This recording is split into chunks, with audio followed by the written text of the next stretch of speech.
BCom third GST composition scheme question number 13 देख रहे हैं। श्याम एंटरप्राइजेज 1 अप्रैल 2020 से दिल्ली में कंपोजिशन स्कीम में एक रेस्टोरेंट चला रहे हैं जिसका मासिक आवर्त 8 लाख रुपए है।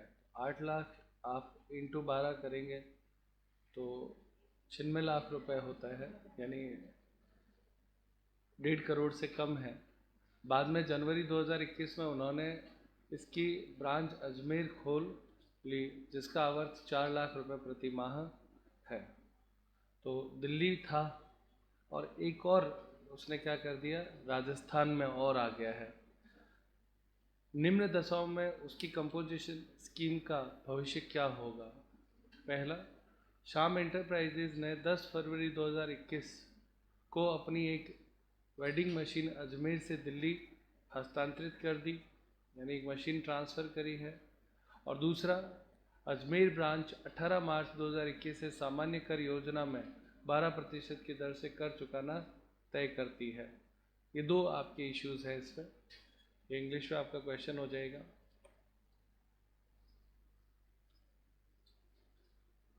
ग्रॉस टर्नओवर दिल्ली और राजस्थान। तो दिल्ली में इसने किया 8 लाख इंटू 12 कितना होता है, 96 लाख। और अजमेर में किया था 4 लाख इंटू 3 महीने किया था 12 लाख। टोटल 108 लाख।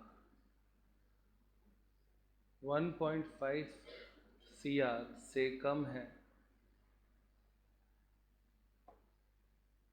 अतः कंपोजिशन स्कीम में रह सकता है। ये इसका पहला आंसर हो गया, फर्स्ट। अब इसने ए पॉइंट पूछा है, मशीन ट्रांसफ़र। मशीन ट्रांसफ़र, तो मशीन ट्रांसफ़र इंटर स्टेट हो गया। सप्लाई, तो इंटर स्टेट सप्लाई यदि किसी की होती है तो वो क्या करता है, कंपोजिशन स्कीम में नहीं रह सकता है। तो यहाँ पे लिख देंगे इंटर स्टेट सप्लाई होने से 10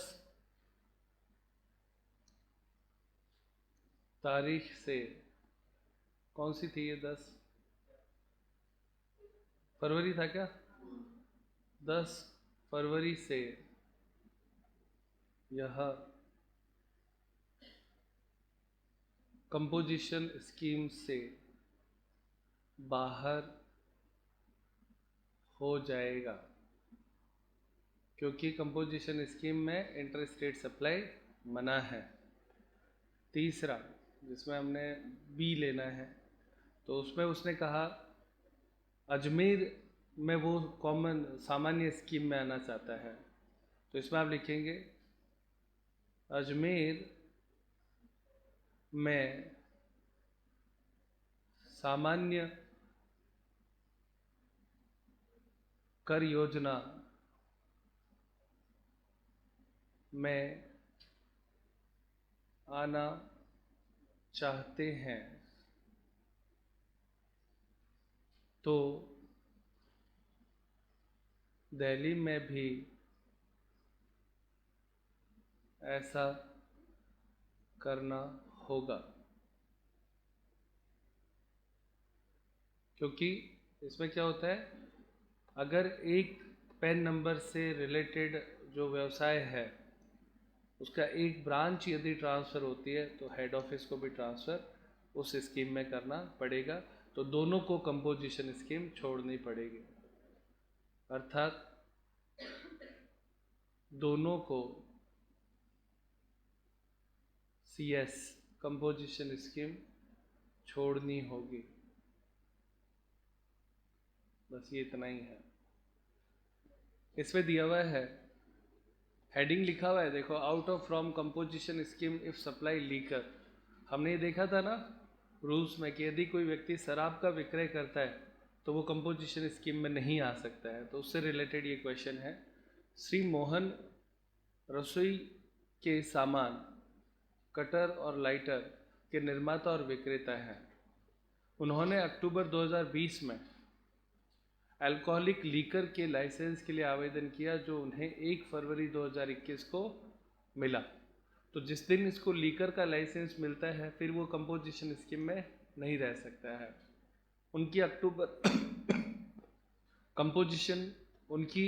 2020, जनवरी 2021 और फरवरी 2021 की बिक्री। तो आप देखिए अक्टूबर, जनवरी और फरवरी बिक्री निम्न सूचना से कर दायित्व ज्ञात कीजिए। आपको बताना है इसका कर दायित्व क्या होगा। यदि वे प्रारंभ से ही कंपोजिशन स्कीम में है और नवंबर दिसंबर में बिक्री शून्य थी। कौन कौन से महीने में?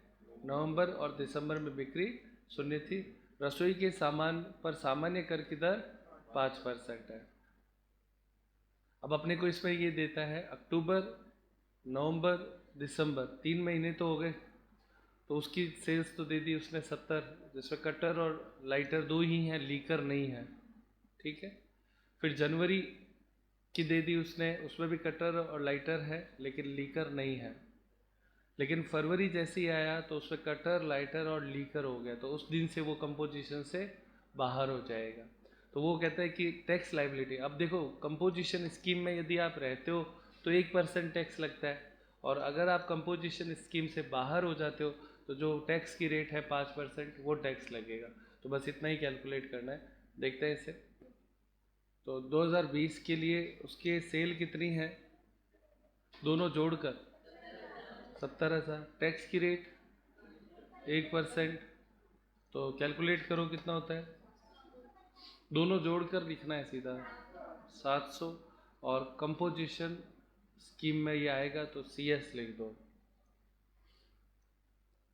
हो गया पहला पॉइंट। दूसरा पॉइंट, कौन सी तारीख है? जनवरी 2021। सेल्स टोटल कितना है? 80,000। कितना परसेंट? 1%, तो 800। Status CS। फरवरी में क्या हो जाएगा? ये फरवरी लिखा है ना 2021, 2021। इसमें इसकी टोटल सेल्स कितनी है? हाँ बेटा, तो ये आपकी टैक्स कैलकुलेशन है। इसमें टैक्स पहले हमने सब टैक्स कैलकुलेट करे हैं। 1%, 1% और 5%। शराब को यहाँ पे छोड़ देना है क्योंकि उस दिन से वो कंपोजिशन से बाहर हो जाएगा और 5% आएगा। शराब पे क्यों नहीं लगेगा? क्योंकि वो GST में नहीं आता है, उस पर अन्य टैक्स लगेगा। तो ये इतना ही रखना है अपने को। तो ये आपका क्वेश्चन नंबर 14 का सॉल्यूशन हो गया। वर्ष 2018-19 में सुनील की अपनी दुकान पर आइसक्रीम का विक्रय होता था। ठीक है। वर्ष 2019-20 में उन्होंने दुकान बंद करके आइसक्रीम पार्लर बना दिया। वर्ष 2020-21 में उन्होंने आइसक्रीम की फैक्ट्री शुरू करके खुद की आइसक्रीम बेचना शुरू किया। सुनील प्रारंभ से ही कंपोजिशन स्कीम में है। आइसक्रीम पर कर की दर 18% है। निम्न बिक्री की सूचना से उसका कर दायित्व ज्ञात कीजिए यदि वे आवश्यकता अनुसार कंपोजिशन योजना में बदलाव करते रहते हैं। अब उसके ईयर दे रखे हैं 18-19, 19-20 और 20-21। आप लोगों को खाली ये बताना है कि क्या होगा इसमें। तो बच्चों इसमें 2 बातें बहुत स्पष्ट है। ये इस ईयर में वो कंपोजिशन स्कीम में रह सकता है क्योंकि उसने क्या कर रहा था, केवल आइसक्रीम बेचता था। तो कंपोजिशन स्कीम में आ सकता है। 1% टैक्स लगेगा। कितना होगा? हाँ बेटा, 800। कोई दिक्कत इसमें? सेकंड जो है जिसमें इसने पार्लर बना लिया, तो पार्लर जो है वो रेस्टोरेंट और इसकी सीरीज में आ जाता है, तो 5% लगेगा। रहेगा वो CS में ही। इसमें भी CS में था, इसमें भी CS में था, पर 5% लगेगा। कितना होता है? 3500। लेकिन जैसे ही उसने फैक्ट्री बनाई वो कंपोजिशन से बाहर हो जाएगा और उस पर टैक्स लगेगा 18%। कितना होता है? 19,800, बस इतना ही है, टोटल लगाओ।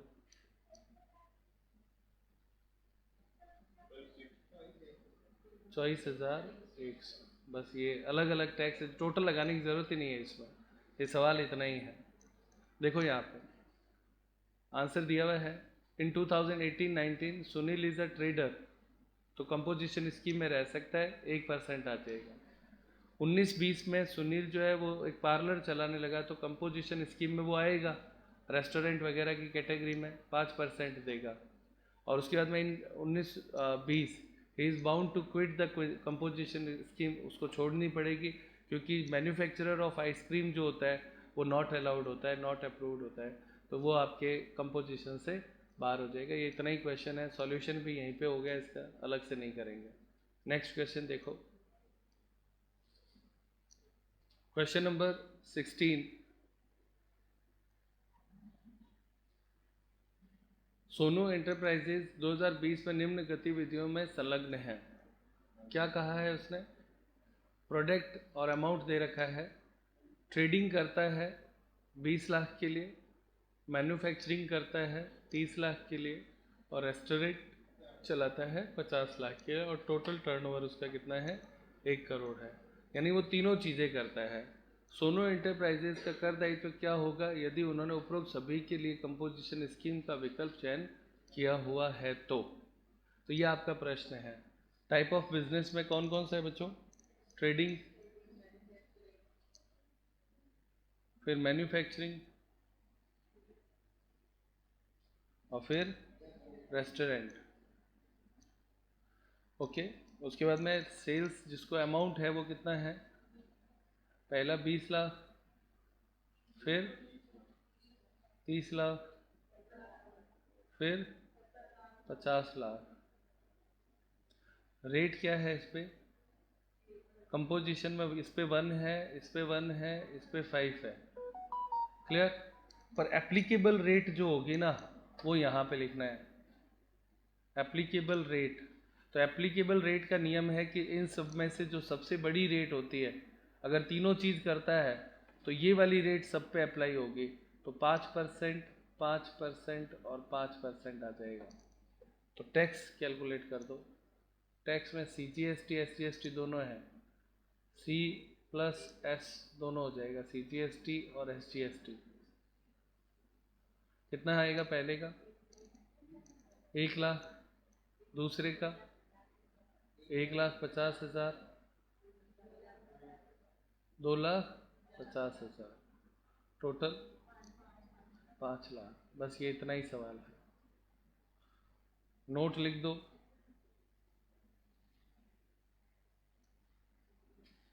सबसे बड़ी दर लागू होगी। क्लियर? कंपोजिशन स्कीम में ये आ जाएगा, क्योंकि 1.5 करोड़ से कम है तो आएगा तो सही, तीनों काम करता है तो तीनों में जो सबसे बड़ी रेट है वो तीनों के लिए एप्लीकेबल हो जाएगी। बस ये इतना ही है। नेक्स्ट क्वेश्चन देखते हैं। तो एग्जम्प्टेड गुड्स में तीनों का लिखेंगे, तो पहले तो टर्नओवर लिख देंगे, टैक्सेबल टर्नओवर, फिर सर्विसेज, फिर एग्जम्प्टेड गुड्स। 9 और 9, और इसका कितना है? 6 और 6। एग्जम्प्टेड के बाद में सर्विसेज, एग्जम्प्टेड सर्विसेज,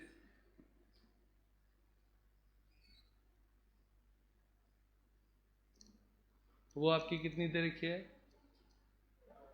4 और 4, इधर 9 और 9, इन लैक्स है, ऊपर लिख देना। फिर इसमें डिस्काउंट एंड इंटरेस्ट है ना, ये इधर तो डैश हो जाएगा, ग्रॉस टर्नओवर में तो नहीं जुड़ेगा पर टैक्सेबल में जुड़ जाएगा। इधर 8 और इधर 5, बस ये इतना ही है।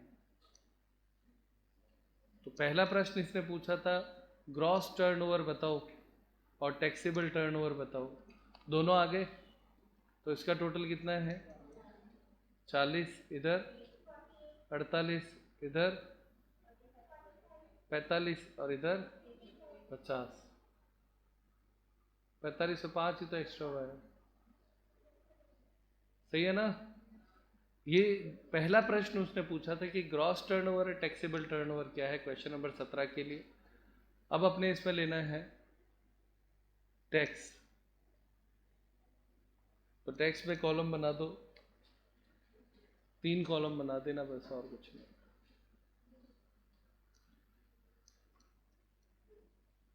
CGST, SGST और टोटल, तो सब यहाँ पे CGST, SGST और टोटल टैक्स है ये। तो सबसे पहले इसमें चूंकि, और ये यहाँ पे लिख देना सरलीकृत योजना,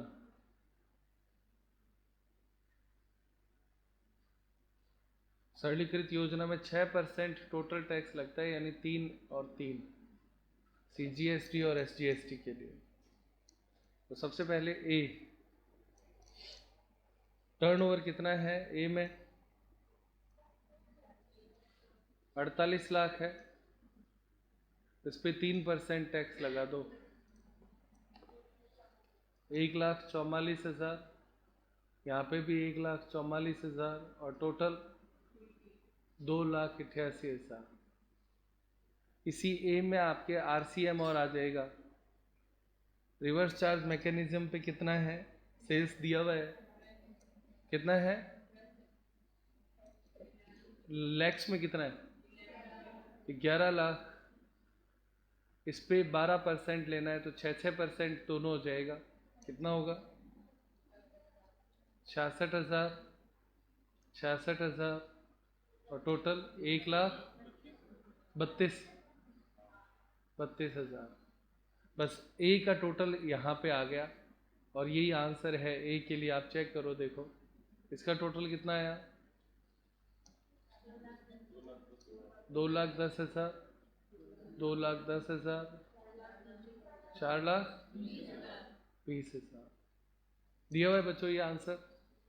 देखो एक बार, अब इसी तरीके से बी के लिए होगा, तो बी का टर्नओवर टैक्सेबल आया था 50 लाख, तो 50 लाख सिंप्लीफाइड स्कीम में आएगा तो 3% लगेगा, कितना होता है, 1,50,000, 1,50,000, 3 लाख।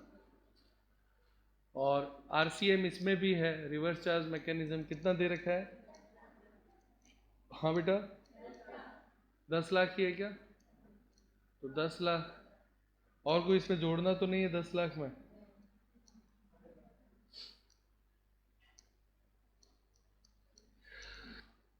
60,000, 60,000, 1,20,000, ये आपका टोटल बनेगा इसमें 2,10,000, 2,10,000, 4,20,000।